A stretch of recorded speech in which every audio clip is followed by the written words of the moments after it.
Julia Day appointed Chief Conservator of the Frick Collection, Museum Conservation Leadership. An electrifying announcement has just rocked the Frick Collection.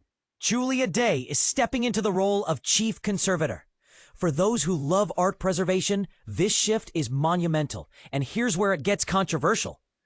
Despite her 14 years of dedication at the Frick, some insiders wonder if her return, after a high-profile stint at Guggenheim Abu Dhabi, shifts the institution's local focus toward global agendas. And this is the part most people miss.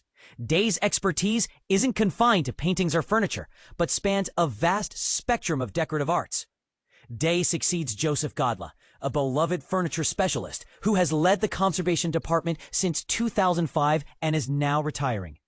When she first joined the Frick in 2008, she concentrated on decorative objects, drawing on the rigorous training she received at the Metropolitan Museum of Art during the restoration of the Reichsman galleries for French Decorative Arts.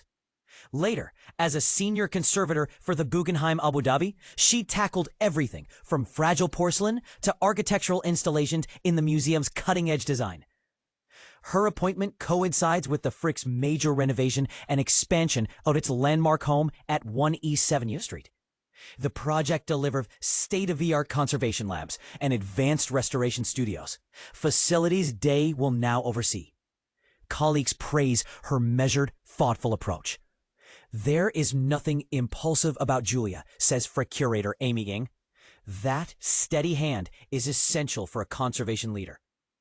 As the museum prepares to reinstall its collection and welcome visitors back into its revamped galleries, Day's leadership will shape every brushstroke, every polished surface, and every safe-guarded ruin.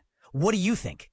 Is Julia Day the visionary leader the Frick needs, or should the institution have looked in a different direction?